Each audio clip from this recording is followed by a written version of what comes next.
Hey guys, Tarke Cat here. That joke is still funny the second time round. I'm making a video about Path of Exile items and item loot and item weight, which is a phrase that Chris and GGG staff members like to use a lot. But I want to use Battle Brothers as an example of how I think PoE could do loot better, because Battle Brothers is the first game I've played which really captures this item weight idea that we keep hearing devs talking about. So when people like Chris talk about item weight, what I think they mean, based on conversations that we've had with them on Baycast and what he said in interviews, is he wants the act of picking up items to feel interesting. So in theory, you kill something, it drops an item, you register that item has dropped, you pick it up, and you go, wow.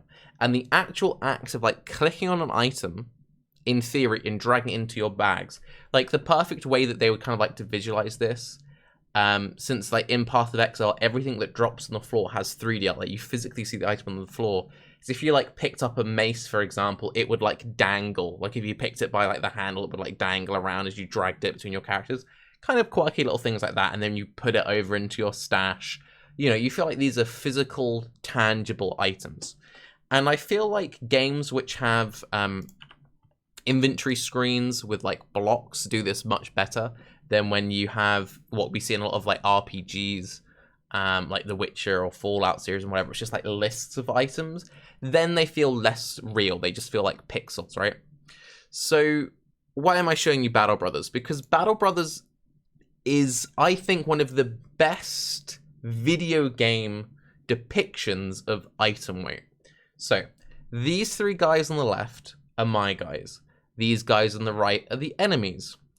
Now, the art style is very basic, but the good thing about this art style is you can very easily identify what everyone is using. So you can see exactly what type of armor my guy is using. You can see he's using a crossbow. You can see exactly what types of armor these two guys are using, the weapons they're using. He's using a spear and a shield. He's got that hat.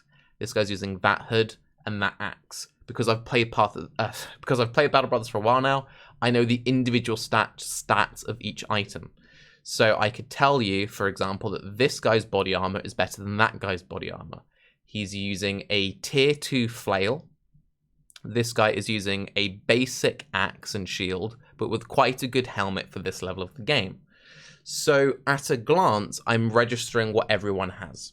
Now, the way that you loot items in this game is when you win a fight, a loot screen pops up and it shows you what loot you got. You don't get to individually loot it from the enemies. So you're like, okay, well, that doesn't sound like it has item weight. But every single item in this game has durability, and you're more likely to pick up items that were used less. So for example, if this guy with the flail, let's say we wanted his weapon, if this guy in the flail got in a really long drawn-out brawl with our guys and he was swinging every single turn, the flail would get damaged and we'd be incredibly unlikely to loot it. Likewise, if we wanted this guy's hat, the way we would get his hat is we would have to kill him using attacks which don't target the head. And suddenly, with that in mind, that item system is integral to how you play this game. Because you need to go into every single fight and evaluate one of two things. Am I doing this fight because I want loot? Or am I doing this fight because I have to, I need the XP, and I want to be safe? Because the safest way to do every single fight is just to kill the high priority targets first, because they're the most dangerous, kill the most dangerous people first, and just clear through the enemy, and don't worry about trying to preserve certain things. But if your goal is loot, you will potentially, and quite often, keep very dangerous enemies alive for the entire fight so that you can deal with them last to try and best protect the gear you're trying to loot from them. And that means that every single item, the way you do everything in this game, comes down to item weight, and the items feel real and they feel tangible. Does that make sense? Cool. So how do I think, if at all, Path of Exile could have not necessarily a similar system, but have a system where players get excited about every single individual item and the act of picking up an item is part of a real... It's a more tangible experience. There's click. Because most things in PvP just click. It's just click, okay, done. There's no thought involved. So I've also been playing a lot of Titan Quest recently. In the last month, 2 months or so, I've been just playing a lot of older ARPGs. And what a lot of older ARPGs do is they have a much slower pace. And with a slower pace, a few things happens. One, you pick up less items. When you pick up less items, even if the items that drop are bad, the act of an item dropping is novel. So for example, another game we've been playing a lot of recently is Gunfire Reborn. So Gunfire Reborn is a roguelike shooter, which is kind of like a mix between Borderlands and Risk of Rain. Would highly recommend. In that game, you get maybe 2 guns dropping a level, and that's it. So whenever you see a loot on the floor, because it's a rare experience, you're excited, and you're like, I wonder what it does. And that does so much to make every single item drop an experience, something that you look forward to. Funnily enough, if you compare that to actual Borderlands and a lot of the looter shooters, and this is an issue I have with just a lot of RPGs in general, is if you have too much loot dropping, or you have a RPG world with too much loot dropping, because they're trying to chase immersion, the Elder Scrolls games are terrible for this, in my opinion, you then have loot which gets in the way of the fun. So, how many times have you been playing a story-driven RPG? It's a very significant dialogue moment. The NPC is professing their love to you. They're telling you about how their family has been struck down with the plague. And you're like, yeah, that's very interesting. Okay, yeah, no, I'm listening. Yeah, okay, yeah. Mind if I just go on your shelves? No, keep talking, mate, keep talking. And you're not looking at the person. Your camera is pointed at the floor and pointed everywhere but where the action's going. And it just completely kills any level of immersion. And that was one of my biggest issues with Cyberpunk, funny enough. I actually really enjoyed Cyberpunk for what it was. And it was this really cool world. But I spent most of my time just like staring at corners, trying to awkwardly pick up items because, oh, it's sort of on the wrong elevation and it's a first-person game. So let me try and... The Witcher had the same problem. Like, there was so much just excess junk in that game that it's like, yeah, it's more immersive, but this isn't actually fun, you know? Fallout 4 was really bad for that as well. I mean, Fallout 4 was just a bad game, but anyway, I'm getting distracted. Loot for the sake of loot very rarely adds fun to a video game. And in Path of Exile, we've gone to the extreme of that, where we use item filters to literally filter out 95%, if not more, of all items that drop. So, going back to the Titan Quest thing of it being a slower paced game, in that game you see chests. And when you see a resplendent chest, you get excited because good items will come out of that chest. It's one of the best sources of magic items early on in that game. Compare that experience to Path of Exile. Path of Exile, I think, is the only game I've played where I see a chest and it's a mistake to click on the chest. Like, it's so inefficient to click on chests in Path of Exile, which from a video game logic makes 0 sense. Like, imagine if you were a dungeon master, right? And you're playing D&D with your group. And it's like, okay, guys, you walk into a room. Ooh, what's in there? You walk into a room filled to the brim with treasures.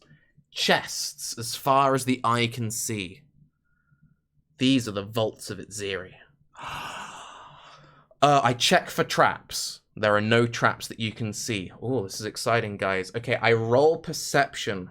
You still can't see anything. I detect magic. Nope, you can't see any magic. Oh, this must be the vaults of Exile. What goodies could be here? I walk over to the chest. I prod it with my sword in case it's a mimic. It seems to just be an ordinary chest. I open the chest. There's nothing inside. Oh. Okay, I walk over to the next chest. Okay, then what? I check for traps. No traps. Is it locked? No. I open the chest. There's nothing inside. Repeat for like 50 times.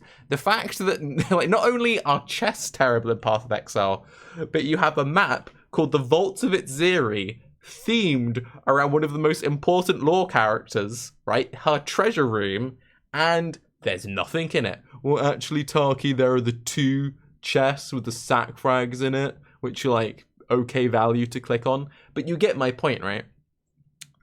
That makes 0 sense. Now, hopefully, we're all hoping for a loot rework. Hopefully we get it pre-PoE 2. I don't think we'll get it this league. It would be nice if we did get it sooner rather than later. And it's very clear that GGG is trying to slow the game down. They keep talking in interviews about, what they want with Path of Exile 2, everything they show us of like PoE 2 demos. They're trying to go back to a slower, more methodical Path of Exile. And I think a core part of that, and for that to feel good, is we need to be excited about the core items. And sticking with my Dungeons and Dragons example, I've had a lot of conversations with people behind the scenes about how I don't feel like you need a million different swords. Because if you have a million different swords, and from a gameplay, like mechanical point of view, there's no difference between them except for one does slightly more damage than the other one, that's redundant. You don't need that. We already have item mods which get stronger based on the tier, like based on the level. For example, a level 86 mace can roll higher fizz damage than level 10 mace. We then don't really need all different mace base types with the exact same implicits. And I don't think we even necessarily need 6 different mace types because, well, this one has accuracy implicit. Ooh. And this one's got 5% AoE. Like, even that's kind of redundant. For me, if you're going to have an implicit on a weapon, then it should change how the weapon plays. For example, well, this is a serrated sword, so it has bleed modifiers on it. Then it's like, okay, that's an interesting choice. This is a bleeding weapon. Okay, that might be something I want to go for. Or this is a... Like in a lot of other games, like this weapon can attack twice, obviously with Path of Exile. Maybe that weapon could scale differently with attack speed or have some quirky things. The heist items, I think, are actually a very good example of that. All of the heist items with this fancy implicits, those are the kinds of implicits I would like to see from Path of Exile.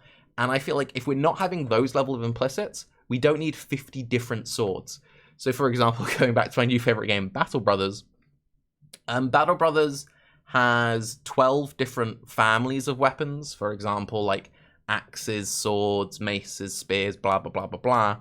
But each weapon has different abilities.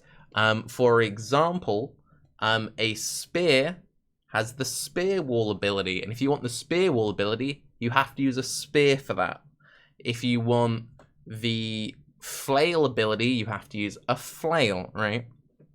And it seems like that's something that PoE's been trying to recapture when we have skill gems which are tied to certain weapons. And with Path of Exile 2, we're getting this whole new gem system. And for example, we're seeing with the crossbows, they have the bolt abilities that are tied to the weapon itself. And that to me is really interesting. And I think that would be a very interesting thing to maybe, tie into not just crossbows. Maybe we should have a thing where, like, all headsman axes, have the headsman axe ability. So now it's a case of, okay, do I want to use the headsman axe because of the unique ability it has? Or do I want to use the splitting axe because that's got that ability? And that's a real decision. Because in the current one, where it's just, well, this one does more damage, well, you use the one which just does more damage. If you're in a situation where, like, well, this one does more damage, this one attacks, like, 3 times faster, then maybe there's a bit of thought process there based on, if you're trying to, like, leap slam quicker or whatever. And, maybe you're like, oh, I'll use the heavier hitting one for stuff like Earthquake, but I'll use this one for stuff like Lacerate. Like, maybe then we're kind of talking. But anyway, I'm getting to ramble at this point. TLDR, I do think that item weight can be a thing in Path of Exile, but it would take Path of Exile reevaluating all of its base items alongside the loot rework. Like, they not only need to change how loot is distributed in terms of how it drops off enemies, stuff like chests, making chests interesting, but then the items themselves need to be interesting. And finally, we need to go back to a world where you pick up an item off the floor and it has the potential to be the best item in the game. With the way that influenced items work now, you can no longer ID the best rare. The chance may only be 0.000001%, but when you have stuff like Maven Tier 0, or we're using Awakener for double influence items, when you have things like that, it's actually physically impossible in Path of Exile to just identify the best items in the game. And that is a massive flaw. I think crafting should be very powerful, and I think the strength of crafting should be through clever use of game mechanics, using stuff like essences, stuff like harvest, using stuff like crafted modifiers, meta mods from benching, that you manipulate the way that items roll.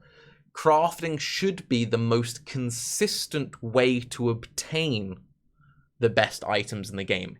It shouldn't be the only way to obtain the best items in the game, which is what it currently is. But anyway, I'm Tarke.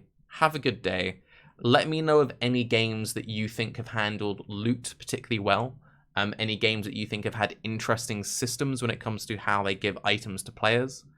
And let me know what you think of my ideas. Bye-bye.